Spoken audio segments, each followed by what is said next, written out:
Madame, Monsieur, fidèles téléspectateurs et éditeurs du magazine Le Kiosque, merci de nous rester fidèles et de suivre ce magazine, l'actualité, ce 1er décembre 2017. C'est donc le premier jour du dernier mois de l'année 2017.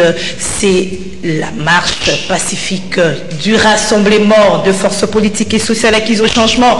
La marche, l'appel à manifester qui a été transformé en une ville morte.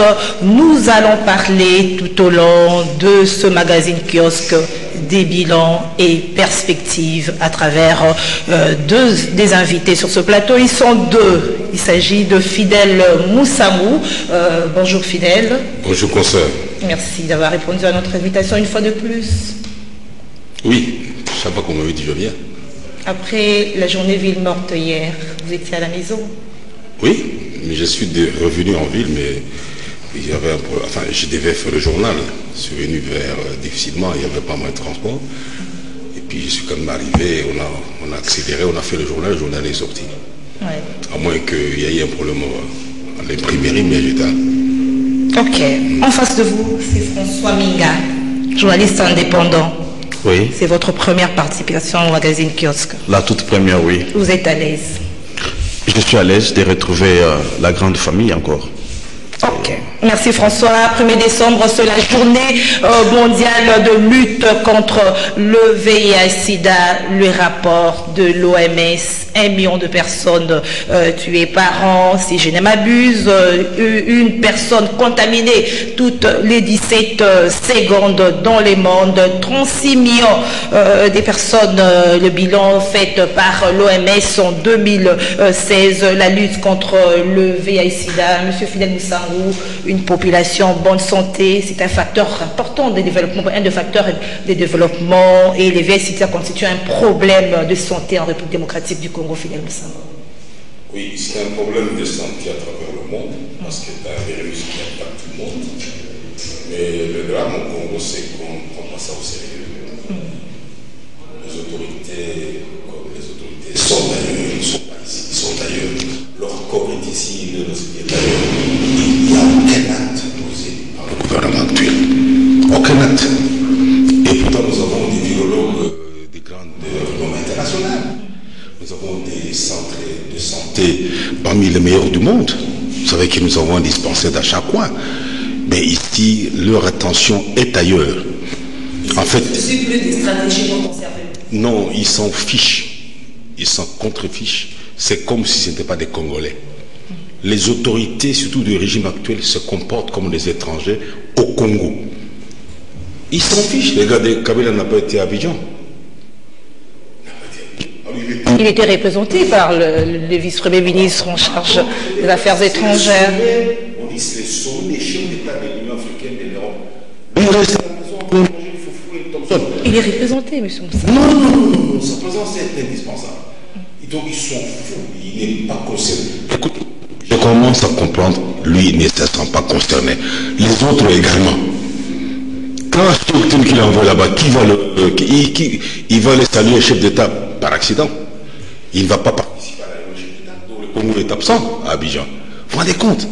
Et nous avons un chef d'État ici qui passe son temps à commanditer ce qu'il a fait hier. Alors, on parle encore VIH-Sida, François Minga. Est-ce qu'aujourd'hui, il y a un problème d'accès à ces antirétroviraux en République démocratique du Congo?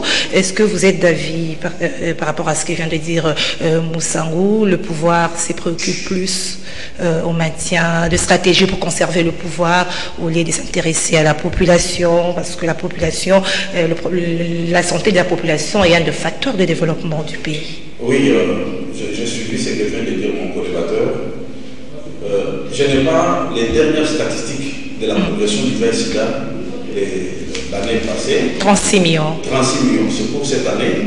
Mais je crois que l'OMS devrait nous donner normalement la propension du sida. Est-ce que c'est en progression ou en dégression?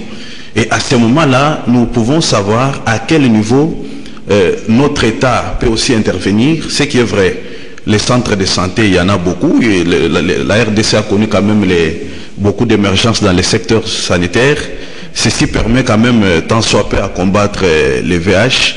Et je crois que les problèmes du VIH-Sida dans le monde restent un défi majeur.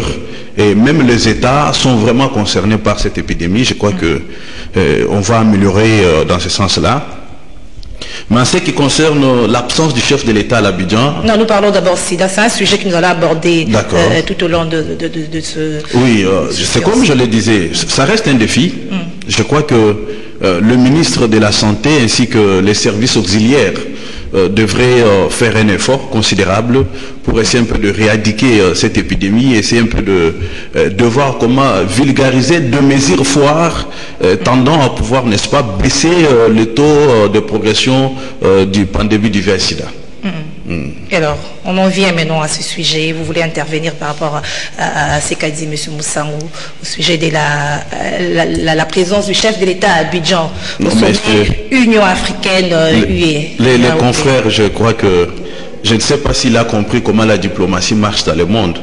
Lorsqu'il y a un sommet des chefs d'État et que le chef d'État est représenté par le ministre des Affaires étrangères, c'est lui-même le chef de l'État qui est allé. C'est-à-dire que les dispositions protocolaires en la matière est réservée exclusivement à la personne qui représente le chef de l'État. Aujourd'hui, nous ne pouvons pas dire que nous n'avons pas été au sommet. Non, nous y avons été représentés par le vice-premier ministre Léonard Chouakitundu. Et je crois qu'il a donné un apport assez considérable. La plupart des rencontres des chefs d'État africains et européens ne nécessitent pas nécessairement la présence du président Kabila. Je ne pense pas que la réunion aura l'essence... Mais sa présence c'est aussi important.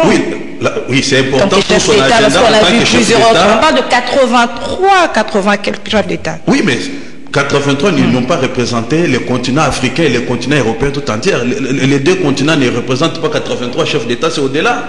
Cela suppose qu'il y a des chefs d'État qui n'ont pas été, mais qui se sont fait représenter par les ministres de leurs États. Je crois que ça peut puisque vous parlez du ministre des Affaires étrangères, tout au long de ce sommet, il a plaidé pour la levée des sanctions prises à l'écart des officiels congolais. Qu'est-ce que vous pensez de cette initiative? Est-ce que l'Union européenne va répondre favorablement à cette requête de Cheikh Kitundu? Bon, je crois que la diplomatie au niveau de l'Europe a son style.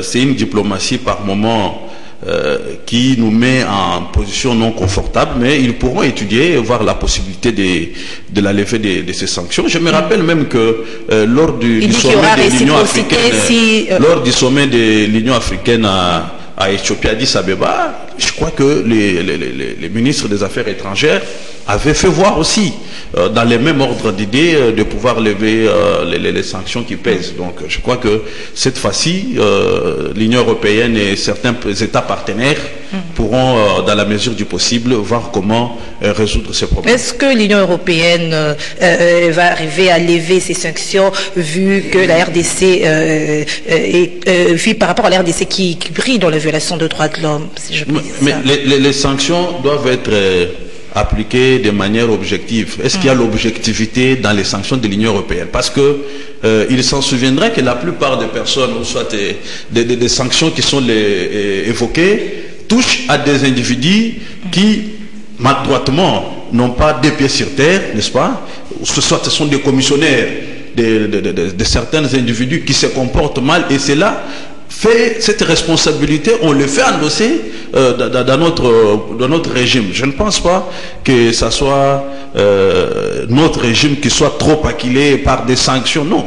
Je crois qu'il y a possibilité d'engager des dialogues francs, essayer un peu de coopérer de manière bilatérale, comme on le dit, la coopération sud-sud. Cela permettra quand même de voir dans quelle mesure on peut alléger les sanctions, soit on peut les suspendre dans la mesure du possible. Et nous, au niveau même de notre pays, nous ne sommes pas là pour occasionner le mal. Mais le mal dans toutes ses formes doit être normalement condamné. Fidèle Moussangou, la requête de Cheikh Kitundu à Abidjan, le sommet Union africaine, Union européenne, est-ce que l'Union européenne, qu'est-ce que pensez-vous de cette initiative d'abord? Est-ce que ça aura... Il y avait un niveau de chef d'État. Si quelqu'un représentait, ce représentant n'entre pas là-bas, il n'accepte pas les autres, il ne va pas accepter, mon cher ami.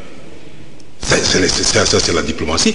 Un chef d'État ne va pas siéger avec le ministre des Affaires étrangères. Ça, jamais. Il est représenté, il va là-bas avec le ministre des Affaires étrangères.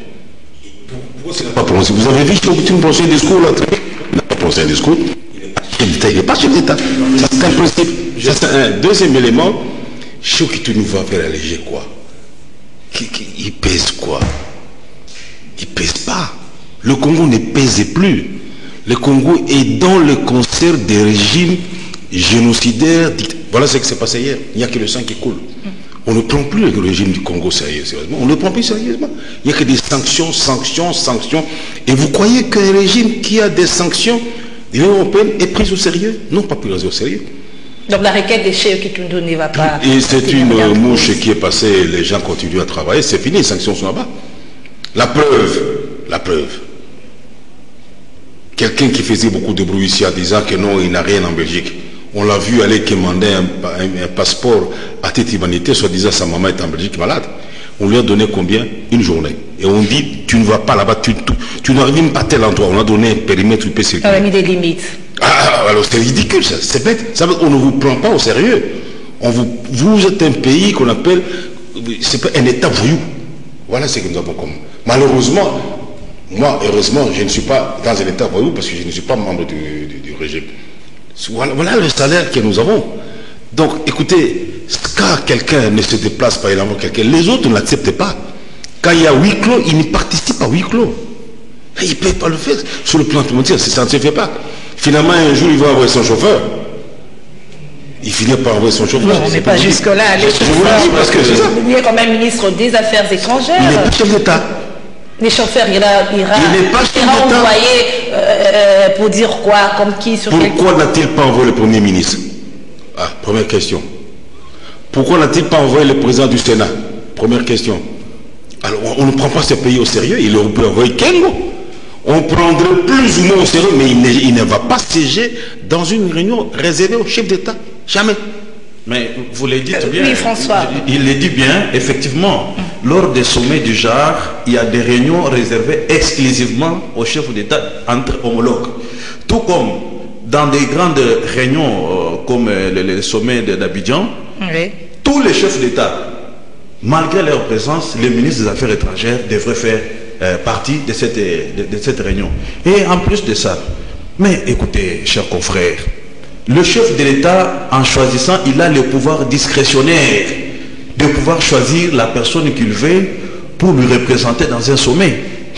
Quand vous parlez qu'il pouvait prendre le président de l'Assemblée ou soit... Donc il a fait son choix. Il a fait son choix, c'est discrétionnel. Et personne ne peut le condamner. Pourquoi il a choisi tel et il a laissé X? Non. Je crois non, mais Fidel dit qu'il ne représente rien, que... Non, c'est une façon... C'est une façon de... On pouvait peut-être prendre les présidents du Sénat. La personne qui a représenté le chef de l'État, il est vice-premier ministre. Il faut qu'il ait... En charge des affaires étrangères. En charge des affaires étrangères. Le ministère de premier plan, pas les moindres. Et lorsqu'il les représente, je crois que en tant que ministre des Affaires étrangères, c'est une matière exclusive à sa compétence de pouvoir représenter le chef de l'État. Je crois que même des questions qui ont été soulevées, qui touchent à la diplomatie entre les États, ça touche directement le ministre des Affaires étrangères. Et je l'ai dit, je ne vois pas, moi, un chef d'État aller dans un sommet où il doit rencontrer certains homologues et ne pas être accompagné de son ministre des Affaires étrangères. Écoutez, qu'on s'entende bien. Là, il n'a pas été accompagné. Là, il a envoyé le ministre des Affaires étrangères. Parce qu'il a dit, les confrères disent, beaucoup de chefs d'État y ont pris part. Je voulais lui faire comprendre que autant qu'ils ont pris part, autant qu'ils ont été accompagnés par leur ministre des Affaires étrangères.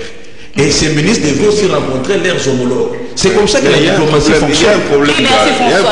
Accompagner quelqu'un, il va dire, vous avez droit à la parole. Dans les sommets internationaux, les chefs d'État, ils n'ont pas une affaires étrangère, mais ils n'ont pas droit à la parole. Ils sont là, ils assistent. C'est comme des techniciens, ils peuvent donner un... Il va faire un rapport. Il ne peut pas prendre la parole. Il ne peut pas prendre la parole. Ça peut-être qu'il est... Vous n'avez jamais... Je suis désolé. Oui. Moi, j'ai participé à beaucoup de rencontres de chefs d'État. J'étais partout. Kabila est l'accompagné, mais c'est lui qui parle. Les autres ne disent pas un mot. Même à l'ONU, quand personne ne parle, c'est une affaire des chefs d'État. Et quand il y a la réunion à huis clos, les ministres des Affaires étrangères sont dehors. C'est une réunion à huis clos. Ils sont dehors, ils n'ont pas droit à la parole, même la présence. Il ne faut pas raconter des histoires comme ça. S'il vous plaît. S'il vous plaît, François, Il ne faut pas transformer les choses. On les transforme par la vérité. termine, François. Huis clos des chefs d'État. Un point, un trait. Les affaires étrangères dehors. C'est ça. Comment vous voulez changer les choses?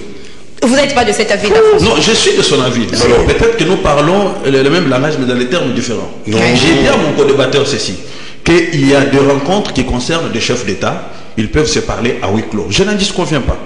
Tout comme aussi, il y a des questions qui peuvent concerner les chefs de l'État. Lorsque le chef de l'État se fait représenter, je crois que des questions qui touchent au chef d'État, on peut peut-être lui adresser à travers des canaux officiels diplomatiques, et le chef d'État pourra réagir. Je n'ai pas dit ici que M. Chao Kitundu est censé, n'est-ce pas, répondre toute la matière qui concerne les chefs de l'État. Non. Il y a une portion de pouvoir un peu limitée à un certain moment qui concernerait que le chef de l'État lui-même vis-à-vis de ses homologues. Je crois que les choses devraient être comprises de cette façon-là. Non. Il faut... Voilà, nous allons lire les titres de journaux parus ce 1er décembre dans la capitale. Le journal a titré « Situation hier à Kinshasa, la marche du RASOP s'est transformée en ville morte ». Forum des As écrit « RASOP, quand l'appel à une marche pacifique paralyse Kinshasa ». Jean-Marc Kabound, Martin Fayoulou, Bertrand Ewanga et Augustin Kibasa interpellés et relâchés. Progrès Hebdo, République démocratique du Congo, la marche de l'opposition transformée en ville morte. La prospérité, UDPS, Bruno Tshibala amorce le préparatif élection 2018. Et puis, toujours à sa une, la prospérité d'écrire, respect du mot d'ordre de la marche pacifique, rassemblement, Laurent Batoumona salue la maturité du peuple congolais. La manchette, succession interdite de manifester, le RASOP transforme Kinshasa en ville morte. Kinshasa, la marche du rassemblement transformée en une ville morte, c'est les titres du tri-hebdomadaire Congo Nouveau.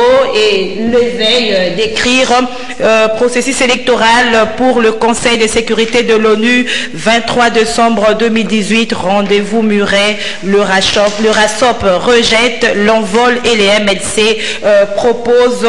L'agence presse associée détitrée, interdite de manifester, l'opposition transforme Kinshasa en une ville morte. Vous voyez que tous les journaux parus ce 1er décembre de la capitale reviennent sur la marche pacifique étouffée hier de rassemblement de forces politiques et sociales acquises. Et changement, nous allons parler bilan et perspective. Je l'ai annoncé au début, Fidèle Moussangou, s'il faut faire un bilan, est-ce que l'appel à manifester a été répondu, comment faire un bilan par rapport à la journée d'hier? Madame, quand on dit ville morte, c'est la ville morte. Mais hier, c'était pas la ville morte. Quand on dit marche de protestation, c'est la marche de protestation. Oui. Le RASOP a demandé marche de protestation. Oui. Mais comme nous avons affaire à un pouvoir sanguinaire qui ne recule pas des variants, et ils ont déployé des militaires en armes, en civil, à travers toute la ville. Alors, ils ont récolté ce qu'on appelle qui simplement contre la tempête. Et qu'est-ce qui s'est passé? Les Congolais, quand ils ont compris qu'il y avait des armes dehors qu'on pouvait tuer, ils sont restés chez eux. Automatiquement, le régime a perdu. C'était une ville où il n'y avait pas. Mais on a comme l'impression que l'opposition, la société civile est difficile à mobiliser aujourd'hui. C'est pas mobilisé quand vous avez des armes, vous passez par où? Parce qu'ils sont venus. Mais on a mis des armes partout, on a même massacré la résidence de Félix. On a empêché les sorties dehors, heureusement qu'il a des toilettes à la maison. Sinon, ici, il y a quand même le minimum. Moi, j'ai vécu, c'est quand je suis venu, mon collègue au journal, lui, il habite Kingasani, Pascal. Il a fait un effort parce qu'il fallait venir au journal. Il a cherché à attraper un taxibus. Il a fini par attraper le bus, le Transco. Ils étaient à 4. Depuis Kingasani, Pascal. Arrivé ici à Kingawa, ils étaient à 5. Le 4 sont descendus. Il est venu seul dans un bus jusqu'au centre-ville. Il commençait à avoir peur. Paralysé hier. Non, je vous dis, il n'y avait rien. Tout le monde, magasin fermé, banque fermée, marché fermé, rien. Même à la cité, personne. Les mamans ont commencé à vendre un peu de 14 heures au coin de la rue. Comme nous sommes. Mais la majorité parle de l'échec. Quel échec? C'est eux qui ont joué. C'est ridicule. D'un côté, le RASOP a montré son sens de démocratie, respect des textes. Et ils ont montré leur mépris de la démocratie et le recours toujours au son. Le tableau est clair. On a vu, on a compris. C'est ça, ils ont échoué. C'est le sang. Tuer, arrêter, tuer, arrêter. Il n'y a que ça dans toute la vie. Le régime de Kabila n'a été qu'un régime de tuer et d'arrêter les gens. On a arrêté un journaliste. Je reviens à vous, monsieur Fidèle, parce que la marche hier a été interdite. Oui, alors? Il y a eu la communication du porte-parole de la police. L'opposition savait très bien. Qu'est-ce qu'il vient faire dans une marche politique, un policier? Il est policier ou il devient combattant du PPRD? Qu'est-ce que lui vient voir là-dedans? Qu'est-ce qu'il vient voir là-dedans? Lisez les textes. Quand on demande une marche, la police... Je vous donne un exemple. Oui. La bêtise, comme dit le pouvoir a échoué. Le jour que Didier Reynders est venu inaugurer la nouvelle qu'on appelle chancellerie de la Belgique et des Pays-Bas. Vous savez qu'est-ce que le pouvoir a fait? Le pouvoir fait venir 50 voyous pour aller crier sur l'Est pour demander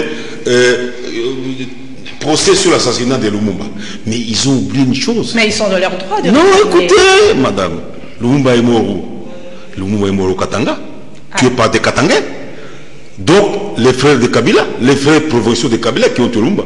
Lui, son père a dû fuir. Donc, ils doivent aller réclamer là-bas. Non, il est mort au Katanga, tu es pas des Katangais.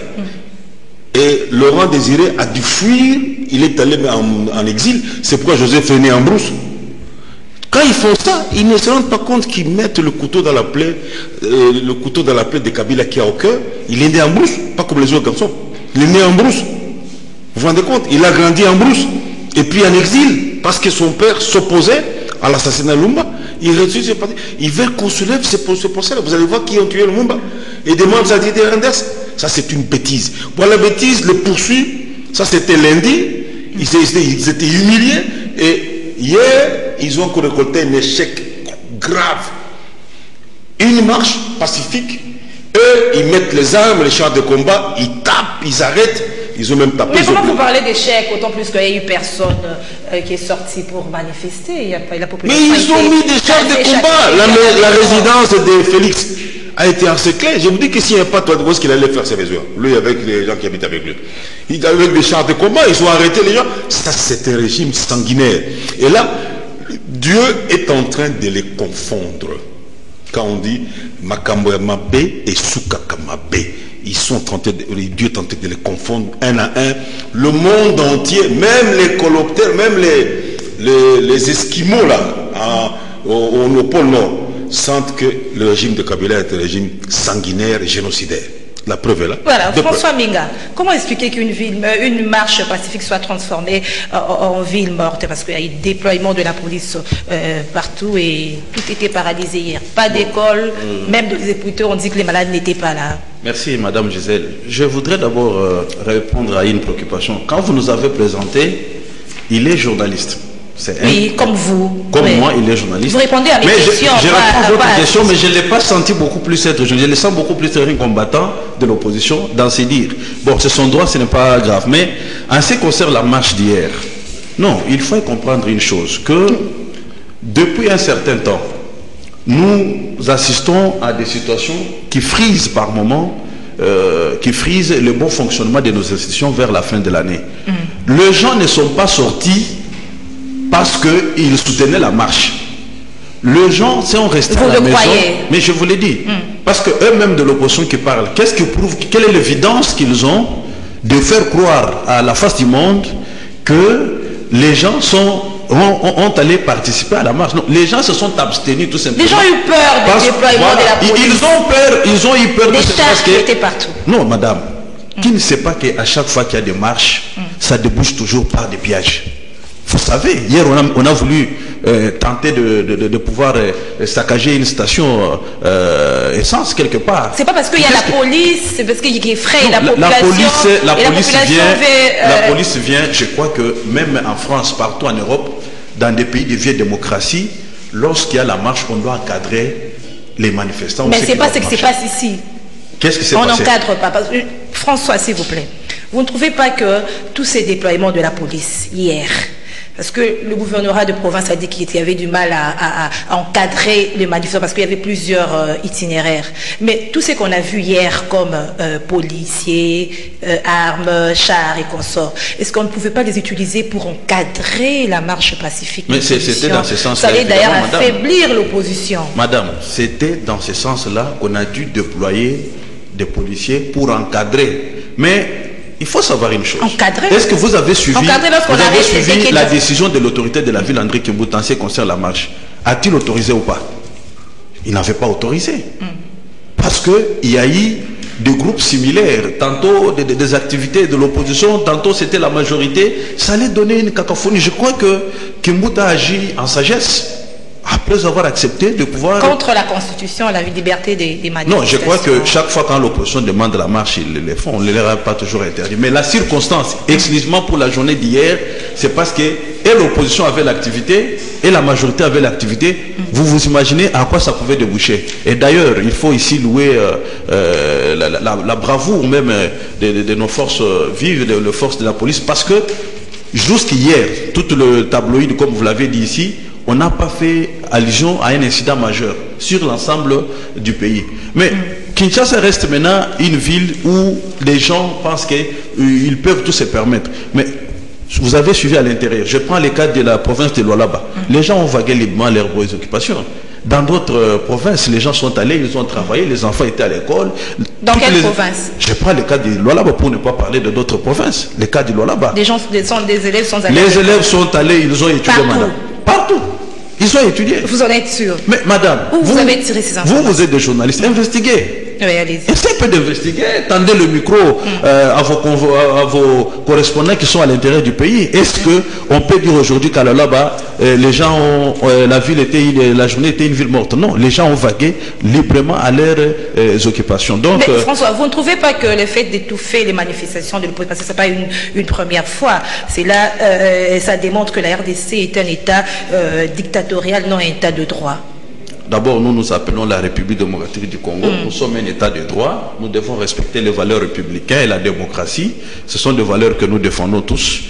Mais il faut comprendre que chaque fois que nos amis de l'opposition organisent les manifestations, il y a des voyous qui se font passer aussi comme des combattants pour taper ou soit pour essayer un peu de déranger les institutions, piller, déranger les gens, brûler des histoires d'autrui. Je crois que ce sont des antivaleurs que nous devons. Mais une marche pacifique mérite d'être soutenue lorsque elle respecte, n'est-ce pas, le bien commun, lorsqu'il n'y a pas des incidents à signaler, ce n'est pas un problème.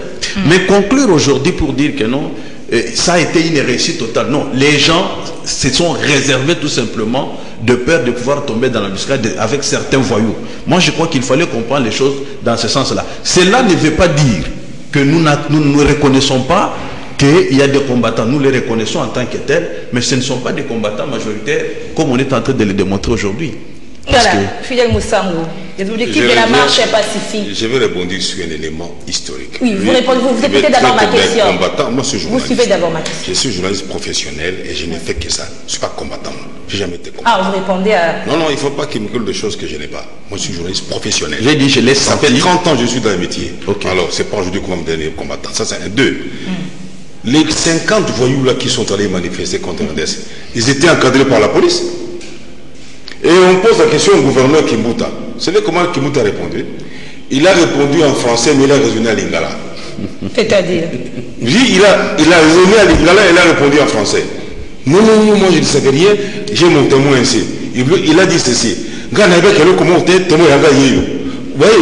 à lingala et traduit en français. Il était ridicule. Il sait ce qu'il a dit. C'était passé au micro, j'ai suivi. Il raisonne à lingala, il répond en français. Donc, tu comprends comment il a répondu? Il était ridicule et misérable, mon frère Kimbuta.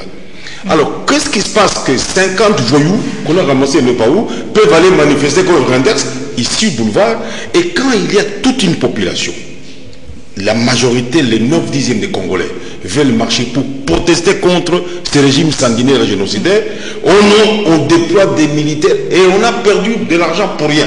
Vous savez, quand il y a des trucs là pour le pouvoir ici, vous savez, un jour à Kitambola, moi j'habite pas loin du stade Vélodrome, il y avait un meeting, il peut perdre. Vous savez, on donnait combien? On donnait 5 000 francs, 1000 francs, 2000 francs. Il y avait des bagarres terribles là. On a cassé des bikos, des dents de Nganda.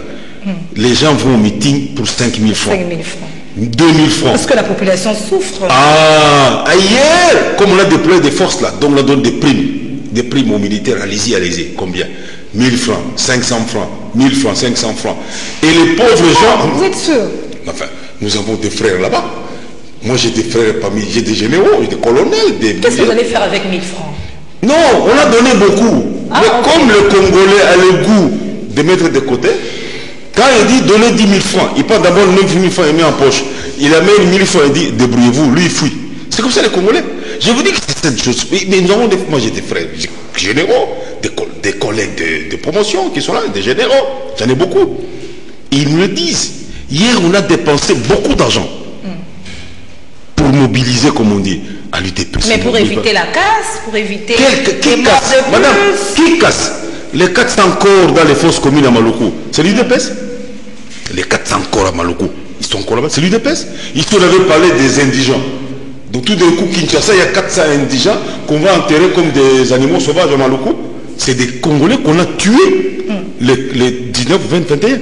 Et malheureusement pour eux, on était pressé de les enterrer, on les a enterrés maladroitement. Et l'odeur, et on a découvert 400 corps. Et le rapport est là.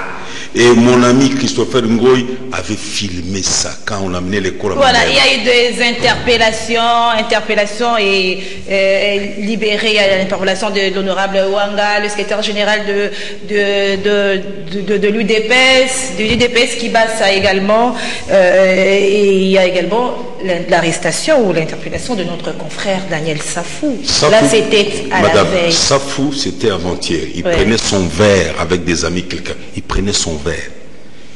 Curieusement, la police, la pire, est venue le prendre là-bas. Je sais qu'il est même blessé.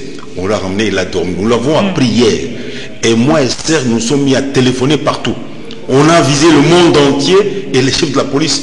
Heureusement, ils ont répondu. Ils sont polis, les chefs de la police. Il y a Kassongo pour la ville, il y a l'autre Kassongo pour la pire. Ils ont répondu poliment, dit non, écoutez, nous ne sommes pas au courant, nous sommes en train de travailler. Hier, avec Serge, on a dépensé beaucoup d'unités pour le dépôt. On a téléphoné en Europe. Le monde entier a su qu'un journaliste a été arrêté. Mais la question, on nous dit non, il a critiqué Kabila. Alors, admettons même, il a injurié Kabila. Alors, qui a demandé d'aller chercher? Kabila a dit non, allez, prends-moi le journaliste, ça va. Vous voyez le problème? Et la pire, c'est le travail de la pire, police d'intervention rapide, pour arrêter un journaliste qui prenait son verre quelque part avant-hier. Et le monde entier. Voilà comment Dieu est en train de confondre ce régime. Parce que maintenant, il s'arrive même à arrêter un journaliste qui est en train de prendre un verre quelque part avant-hier, avant même la marche là-bas. On l'arrête, on le met là-bas. Maintenant, le monde entier a su, mais il est blessé. Vous vous rendez compte? Il est à l'hôpital. Il était à l'hôpital. Heureusement que la photo a circulé. Et c'est grâce à Serge et moi que beaucoup de journalistes des agences de presse sont allés là, à la pire. Et là, ils étaient gênés parce qu'ils ne savaient pas. Donc c'était quelques voyous qu'on a essayé d'utiliser pour faire du mal. Voilà comment on commet des crimes et ça n'arrive pas à avilir le régime en place. Parce que le monde entier a pris encore... La police du régime de Kabila a arrêté un journaliste qui prenait un verre quelque part. Oui. François Minga, Daniel Safou, confrérie oblige, il a été visé par un mandat d'arrêt sans pourtant qu'il puisse comparaître. Bon, je n'ai pas d'abord les soubassements de cette arrestation, c'est-à-dire que je ne sais pas pourquoi il a été arrêté, dans quelles conditions. Je l'apprends auprès de mon confrère fidèle qui l'a dit tout à l'heure. Mais pour revenir d'abord, vous avez parlé de la police, qu'il aurait reçu les éléments de la police à qui on a donné l'argent. Je crois que vous lui avez posé la question de savoir, est-ce que vous avez de preuves qu'on a distribué l'argent à la police? Je crois que la discrétion l'oblige, peut-être vous avez d'autres sources. Mais moi, personnellement, hier, j'ai circulé la preuve année que le Premier ministre Bino Tchiba m'a trouvé moi Kitambo. Hier, il était à Kitambo magasin. Il est venu, il est passé par là, il est même descendu, il a salué la population qui l'a accueilli, et puis il est parti. Qu'est-ce que ça veut dire? Il y avait la population hier à Kitambo. Mais oui. Pour accueillir le Premier ministre. Non, il est passé par là à pied. C'est un citoyen congolais, il peut se promener. Et la population l'a salué hier. La population l'a salué alors à qu'il y Kitambo. avait ville morte. Il n'y avait pas ville morte. Il vaguait à ses occupations normalement. Ah, donc selon François, la ville était ville morte. Mais je vous informe même quand vous parlez. Les entreprises publiques ont fonctionné hier. Ah, oui, il y a des entreprises qui ont fonctionné hier. Oui, moi, je connais les agents étaient présents? C'est ce que je dis. Parmi les agents, certaines se sont réservées aussi de ne pas partir. Nous pouvons aussi quand même reconnaître ça. Mais en ce qui concerne Daniel Safou, oui. Semble-t-il qu'il y a un député qui serait à la base de ce problème de Daniel Safou. Au nom de la confrérie professionnelle, je crois que c'est une situation que nous devons déplorer, qu'il soit arrêté dans ces conditions-là de manière ignoble. Mais comme je ne connais pas les mobiles pour lesquels il a été arrêté, je m'abstiendrai. Mais je sais qu'injurer le chef de l'État, il dit que soi-disant qu'il aurait injuré le chef de l'État, je ne sais pas. Ça, c'est l'offense au chef.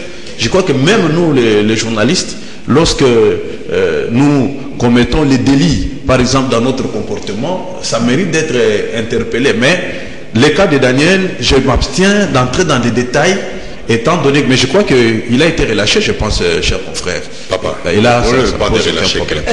Parlons maintenant. S'il vous plaît, il termine, M. Boussango. Terminez, il aura la parole. Je sais que j'étais en train de dire. C'est pas vous qui posez les questions, en tout cas, terminez, il aura la parole. C'est ce que je disais à mon confrère, que nous regrettons tous. Au nom de la confrérie, moi-même, je compatis avec lui. Ça me fait très mal. Qu'il soit minimisé de cette... Ça, c'est quand même quelqu'un qui a une certaine autorité dans la ville de par sa prise de position que nous respectons. C'est un activiste quand même. Et je crois que laisser la justice faire son travail et nous aurons peut-être certains détails pour lesquels il a été arrêté. Voilà, Fidèle Moussango. Safou est victime d'un acharnement qui ne dit pas son nom. Et nous commençons à craindre beaucoup pour sa vie. Il y a des plaintes, il n'y a pas longtemps, semble-t-il. Il n'y a pas longtemps, le CESAC, dont le mandat est terminé depuis 2 ans, et dans lequel siège un faussaire, l'a interdit de passer à la télévision. Pour 2 mois. C'est illégal. Mais c'est ça qui ne s'occupe pas des journalistes. Les journalistes, c'est l'UNPC, la commission des disciplines, qui est autonome. Il y a aussi l'OMEC. L'OMEC, même pas. Le journaliste n'est jugé que par ses pairs. Ça, c'est la règle d'or, madame. Si lui, vous ne laissez pas, je vous l'ai dit, c'est comme ça. Et quand quelqu'un se plaint, il fait la plainte. Et Kabila devait envoyer la plainte au tribunal de grande instance ou par-ci par-là. Je me plains que je me fais ça et ça. Il a mis les preuves. On convoque le journaliste, on l'entend. Il bénéficie de la présomption d'innocence. Il faut qu'on prouve qu'il a injuré le président. Montez la preuve. Oh, il a injuré le président. Vous savez, il y a trop de voyous qui sont dans l'armée, dans la police, je dis des voyous. Des anciens criminels au Katanga, au Kivu, qui sont dans l'armée. Et la police, ils sont là. Et ils viennent, il a injuré Kabila, Kabila, il le sait. On vous embarque comme ça, on peut me tuer. On a tué Lumbashi, un journaliste comme ça. Je ne sais pas Julia France. On l'a tué, il a Kabila, paf, on tue. Mon éditeur, à l'époque, a reçu une sorte de...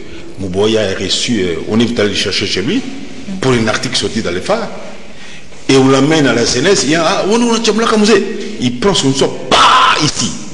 Et quand le sang coule, maintenant il se rend compte qu'il y a un balai, alors c'était Kazadi Nyambari, il dit non, amenez-le à l'hôpital. Il mourait, Mouboya mourait. Un voyou là qui était là, voyou, parce qu'il y a plein de voyous. Ça, c'est un deuxième élément. Oui. C'était ça qui a commis une faute, une violence. Nous sommes à la Cour suprême, contre cette décision de CESAC, qui viole les dispositions de la loi. Maintenant, regardez, 2 semaines après, il y a cette femme. Comment on savait qu'il est... Donc, on avait envoyé un commando pour aller le chercher. Quelqu'un qui prend son verre quelque part à Kassabobo, dans un bistrot, bien dans un restaurant. Calmement. Et comment est-ce qu'on savait qu'il est là? On le prend, pouf, à la pille. Maintenant, quand nous protestons, il s'est réveillé. Non. Évidemment, les gens n'étaient pas au courant. C'est des voyous qui sont pleins de la police et dans l'armée. Des voyous, des criminels qu'on a intégrés dans l'armée. Et attention, je vous dis ouvertement, je le dis, je le répète, dans la police, il y a des gens qui ne sont pas des policiers. C'est des miliciens qui ont tué au Katanga, au Kivu. Ils sont là-bas. Merci Fidèle Moussango. Nous tendons déjà presque vers la fin de ce magazine kiosque de ce 1er décembre 2017. Nous revenons sur la marche, puisque c'est les sujets principaux d'aujourd'hui. L'objectif de la marche, selon le rassemblement, c'était rappeler au président de la République qu'il est fin mandat après le rallonge, et puis rejeter la loi électorale. Monsieur Fidèle Moussango, est-ce que vous croyez qu'à travers des manifestations, ça va arriver à changer la position? Vous savez, il y a, nous les Congolais, vous savez, nos ancêtres qui ont obtenu l'indépendance, ils l'ont obtenu pacifiquement. La police coloniale sanguinaire aussi, à tuer les gens ici à fond, couper le par-ci par-là. Mais l'indépendance, le blanc paniqué. Aïe. Et à la CNS, moi j'étais reporter, mais j'ai vu comment mes collègues de classe, mes aînés se sont battus avec la bouche et les stylos. Ils ont raffaibli Mobutu, et Mobutu il est parti comme un petit lapin. Vous vous rendez compte? On continue la lutte non armée. Mais attention, le Congo est en train de devenir une poudrière. Ça risque d'exploser. Et je crains fort pour le régime actuel. Il y a ici un bouillonnement dangereux. Sans compter le bouillonnement dans les pays voisins qui commencent à avoir marre avec une position qui les menace, qui menace leur sécurité. Attention, il y a deux faits. Les pays voisins ont peur de s'exploser au Congo. Vous vous rendez compte quand on avait assassiné Mouzé, Sassou était à Yaoundé, il a vite écourté le sommet de l'OUA, il est rentré à Brazzaville. Parce que si ça explose, il y a 8 millions d'habitants ici. Donc Kinshasa est plus peuplé que tout le Congo, Brazzaville et la Côte d'Ivoire, le Gabon réuni. Alors s'il ne fût que 2 millions de Quinois traversent à Brazzaville, mais il y a un coup d'État là-bas. Alors, peut-être une dernière question, M. Fidèle Moussangou. Quel pourrait être alors le mérite des initiatives prises par le RASOP d'organiser les manifestations? C'est démontrer à la face du monde que le peuple congolais n'est plus d'accord avec ce régime. Le régime a dépassé le mandat, la durée du mandat, lui accordé par la Constitution. Le régime est en train de nous tromper. Le régime a pris la CENI. La CENI n'existe plus que de nous. C'est une chambre d'enregistrement de Kabila. Tout ça, les Nanga, les quoi, c'est des agents de Kabila. Ils ont perdu leur... C'est fini, terminé. Je termine avec vous une fois pour toutes avant de prendre François. C'est pour vous dire ceci. Ouais. Le problème, c'est le RASOP est en train de montrer à la face du monde que ce régime est dangereux pour la paix au Congo, en Afrique centrale et dans le monde. Alors, faudrait-il pas attendre la tenue des élections? Parce qu'il y a déjà... On n'aura jamais les élections dans ce comportement, madame. Un régime, au lieu d'encadrer la marche... Écoute, pour montrer la mauvaise foi du régime, c'est le régime, le RASOP avait prévu une marche. Le PPRD a dit, nous allons marcher le même jour. On dit, on va les avoir, on va les piéger. Puis on m'a dit, bon, nous ne marchons pas ce jour-là, on va changer de date. Et après, non, dans ces cas-là, il n'y a plus de marche populaire, ni ma saison. Non, de Dieu. Oui, là. Et ils ont dit, nous allons marcher le même jour. Ils voulaient perturber. Les autres, non, on a compris, nous on n'a pas celui-là. Ils cherchent comment ils vont supprimer. Ils disent, bon, nous changeons de date. Oh non, dans ces cas-là, plus de manifestations politiques et sociales. Mais ça, c'est grave, ça. C'est très grave. Une mesure pareille est à déplorer, est à condamner. C'est un comportement voyou. C'est tout. Merci Fidèle Moussangou, François Minga. Comment entrevoyez-vous la suite du processus démocratique en RDC face à tout ce qui s'est passé? Bon, moi, je sais tout simplement que nous sommes régis par la Constitution et des textes qui guident normalement les comportements politiques de notre pays. La situation, par exemple, de nos amis du RASOP. Oui. Quel a été l'objectif de cette marche? C'était tout simplement pour demander à ce que, pour rejeter le calendrier électoral. Je crois que c'était ça l'objectivité. Même dans la lettre, rappeler aussi là-bas. Mais M. Kabila ne va pas partir par le pression du RASOP. Je crois que ça fait partie de pratiques démocratiques, mais il va partir parce qu'il a respecté la Constitution, il a respecté les acquis du dialogue, il a respecté les accords de Saint-Sylvestre tels que recommandés. Mais madame, il n'y a pas longtemps qu'on a eu le calendrier électoral. Vous savez, on a toujours tendance à prêter à Kabila des intentions qu'il n'a pas. Je vais vous donner un exemple. En 2006, avant d'organiser les élections, il s'en souviendra que l'UDPS avait demandé qu'il y ait l'enrôlement des nationaux avant qu'il y ait l'enrôlement des électeurs. Si les chefs d'État avaient accepté à l'époque, en 2006, que non, voilà, nous acceptons ce que vous nous dites, nous n'allons pas d'abord partir aux élections, aller dans les enrôlements des électeurs, avec l'espoir d'avoir des statistiques fiables sur la population, je crois que les élections n'auraient dû pas se tenir en 2006. Parce que rien que ces opérations allaient prendre même 2 ans ou 3 ans. C'est-à-dire quelque part, il avait déjà la bonne intention de pouvoir faire vivre la démocratie dans notre pays. Est-ce que vous avez entendu Kabila tenir un discours pour dire que non, je me fais maintenir, ou tout simplement on lui prête des intentions qu'il n'a pas? Puisque vous dites ça, qu'est-ce que qu'est-ce que vous pensez de l'appel? Les rassemblements. De la CENCO, par exemple, parce que vous dites, est-ce que Kabila dit l'appel des évêques de la Senco qui demandent au chef de l'État de se prononcer. Ça ne répond pas à aucune disposition constitutionnelle. Moi, je n'ai pas de texte où il n'y a aucune disposition constitutionnelle qui demande au chef de l'État de se prononcer. J'ai suivi personnellement le président Alassane Ouattara ce matin sur RFI, où on lui a posé la question sur une éventuelle fin de son mandat. Il a dit quoi? Il a dit « Je vous répondrai au moment venu, nous ne sommes pas encore en 2020 ». Pourquoi les gens veulent précipiter les choses? Pourquoi vous voulez pousser le chef de l'État à dire des choses qui ne sont même pas prévues? Il est régi par la Constitution, doit respecter les dispositions constitutionnelles. Et nous avons l'accord. Que ce soit la SEMCO, que ce soit nos amis de la SOP, il y a des signataires de l'accord, nous restons dans l'esprit de l'accord. C'est là que nous sommes en train de partir. Et même les calendriers électoraux, ces calendriers étaient publiés de manière consensuelle.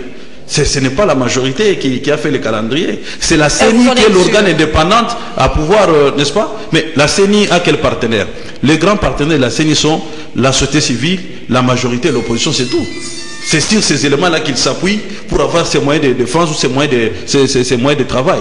Alors, je ne pense pas aujourd'hui qu'on puisse prêter les intentions au chef. Moi, je crois que lorsque nous décrétons des villes mortes, il faut aussi voir, madame, de l'autre côté. Nos enfants n'ont pas étudié hier, par exemple. Les écoles, certaines écoles n'ont pas fonctionné.